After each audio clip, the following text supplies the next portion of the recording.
Hai guys, Assalamualaikum warahmatullahi wabarakatuh. Selamat sore. Jumpa lagi sama Sylvia Proling. Hari ini aku mempunyai cerita guys. Cerita tentang TKW. Oke guys, aku sekarang punya cerita. Akan membawakan cerita tentang TKW masih 1 tahun ingin pulang ke Indonesia. Karena gaji tidak sesuai dengan ekspektasi. Wah, serem. Ini ada TKW baru, masih 1 tahun, dan dia kerjanya itu, jobnya itu jaga kakek nenek. Tapi ada tuan dan nyonya. Bekerjalah dia di sana setiap minggu libur. Biasalah kalau baru itu biasanya kan kita tidak banyak nutut apa-apa. Pokoknya kerja di Hong Kong, libur setiap minggu kan gitu kan. Karena kita kan masih pemula, tidak bisa ngomong banyak dan tidak bisa untuk ngomong aku tidak ingin libur atau gimana gitulah ya. Jadi nggak ngomong apa-apa, pokoknya libur lah setiap minggu. Entah gimana ceritanya itu, dia itu merasa nggak puas ya, kerja di Hong Kong ini tidak puas, merasa ngeluh kerja di Hong Kong. Entah apa yang dipikirkan dulu sebelum ke Hong Kong, kok ngotot banget ingin kerja ke Hong Kong. Mungkin dengar cerita-cerita gaji besar atau kerjaan enak atau gimana. Tiba-tiba nyampe di Hong Kong tidak sesuai apa yang sudah dibayang-bayang itu. Jadi TKW ini masih 1 tahun sudah ngeluh dan kerjanya katanya over. Kalau menurut aku itu bukan over. Mungkin kan masih pemula dari Indonesia, tidak pernah bekerja ikut orang atau gimana.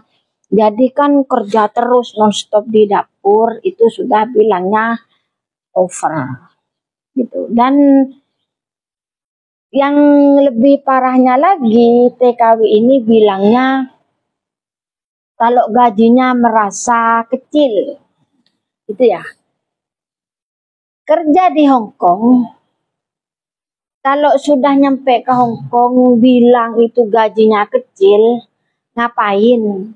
Ngoyo-ngoyo untuk pergi menjadi TKW ke Hong Kong. Kalau menurut aku yang sudah lama di Hong Kong, sudah 15 tahun, gaji 4.600 itu menurutku sudah besar. Kan ada pertimbangannya. Menurutku lebih masih untung, masih mendapatkan gaji 4.600, masih untung bisa terbang ke Hong Kong. Karena masih banyak orang-orang yang ingin kerja ke Hong Kong. Kalau memang gajinya di Hong Kong menurutnya itu kecil, menurutmu itu kecil, ngapain susah-susah untuk kerja ke Hong Kong dan proses ke PT ngapain? Kalau ujung-ujungnya nyampe di Hong Kong bilangnya gajinya hanya 9 juta dan tidak cukup untuk kebutuhan yang di Indonesia. Dia bilang begitu. Menurut aku sih ya gimana ya? Kok gak ada bersyukurnya gitu loh.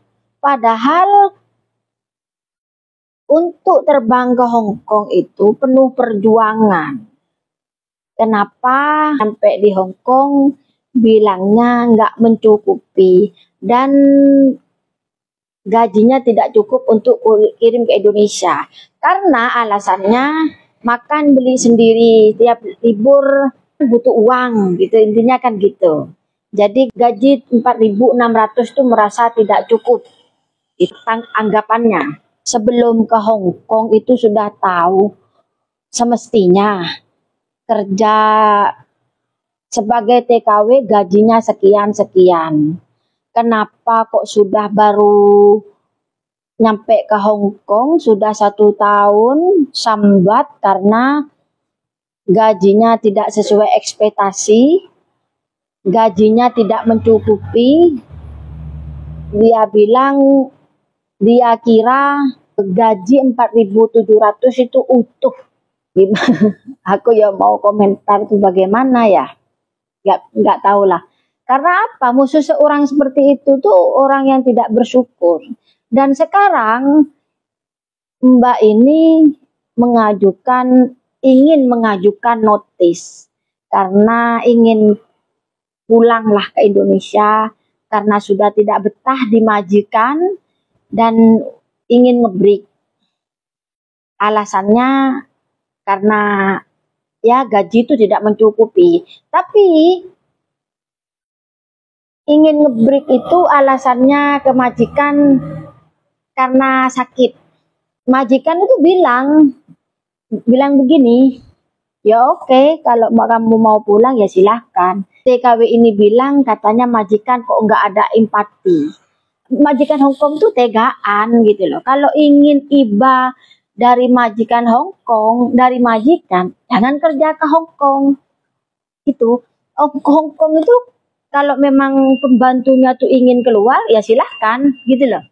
Keluarlah, nggak ada majikan, jangan kamu enggak, jarang itu. Jangan berkata sekarang majikan di saat kamu ingin keluar, majikan itu tidak ada ibah kepadamu karena kamu mengalami sakit.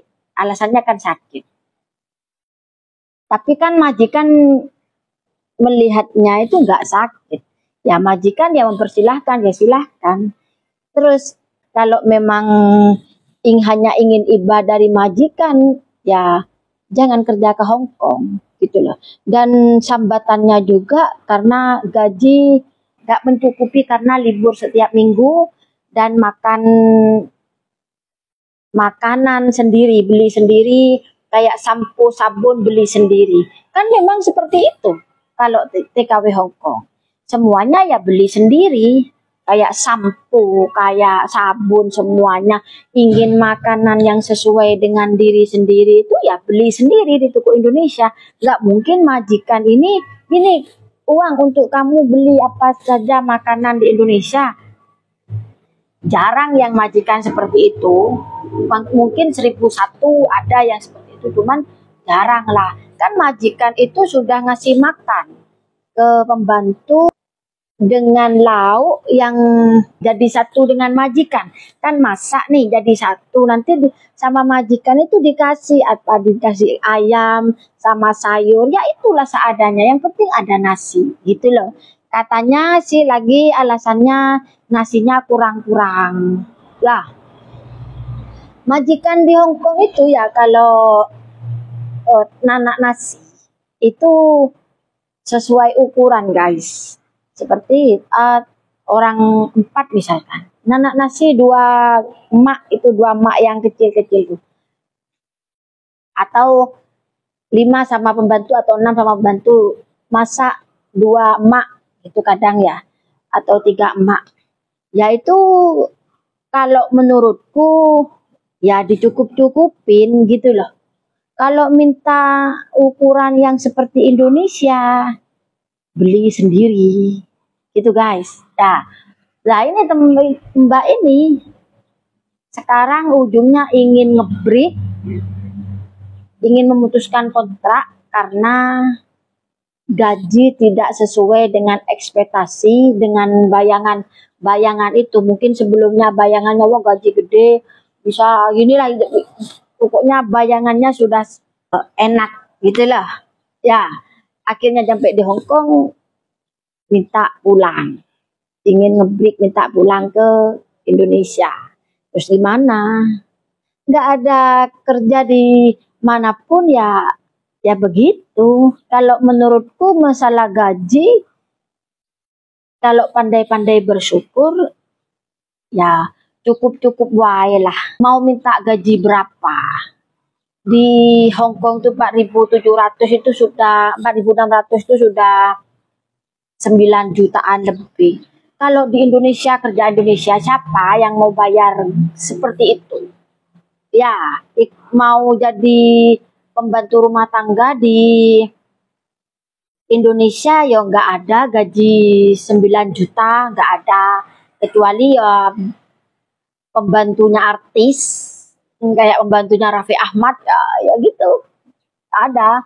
Tapi kan kalau pembantu seperti biasa kan berapa gajinya di Indonesia? Itu kalau pembantu rumah tangga. Kalau nggak punya skill.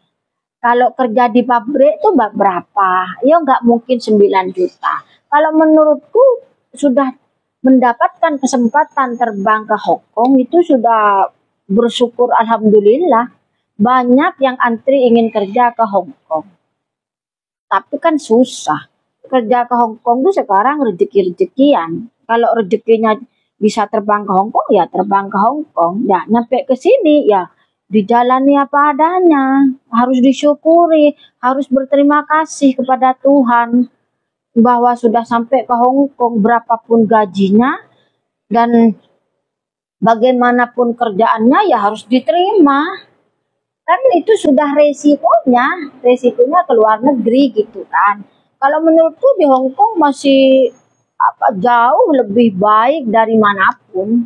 Kalau menurutku ya, Hong Kong tuh bagi aku tuh walaupun gaji 4.600 bagi aku tuh sudah besar daripada di Indo itu kalau menurutku. Kalau sekarang ngebreak karena gaji tidak sesuai ekspektasi atau enggak karena makan beli sendiri itu alasan yang sepele ya.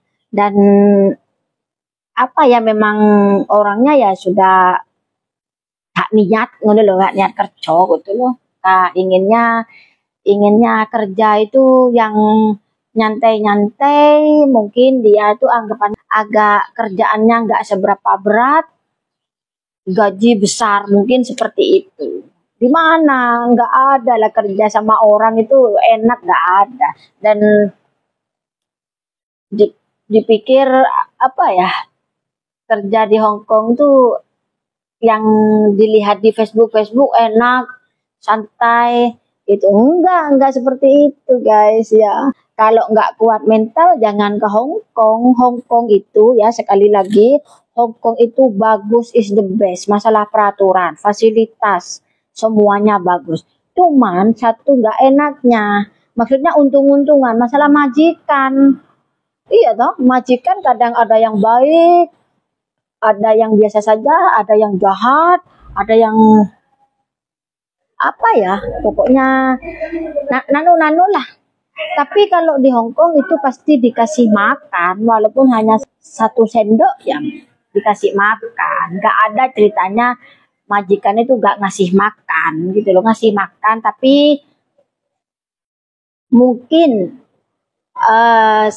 sesuai peraturan majikan. Setiap majikan mungkin majikan ngasih setengah mangkok ya diterima saja. Kalau memang kurang beli sendiri gitu loh, kan punya gaji gitu guys. Jangan karena majikan tidak enak gaji sedikit mau ngebreak, mau pulang ke Indonesia. Ini negara Hong Kong, jangan dibuat main-main gitu ya. Ini untuk pelajaran, untuk gambaran apa ya, supaya teman-teman yang ada di Indonesia ingin kerja ke Hong Kong harus benar-benar dikuatkan mental, harus persiapkan diri fisik dan mental. Terus apa ya, harus teguh dengan pendirian dan jangan cengeng, jangan selalu ngeluh, jangan guys. Ya harus diterima kerja di Hong Kong. Ini khusus Hong Kong loh ya. Cukup sampai di sini dulu cerita aku. untuk pembelajaran. Mau berbuat apapun itu harus dipikirkan matang-matang. Jangan hanya tiru-tiru agar tidak mengalami masalah gitulah ya. Intinya seperti itulah. Terima kasih yang sudah nonton dan sampai jumpa di cerita selanjutnya. Assalamualaikum warahmatullahi wabarakatuh. Bye bye.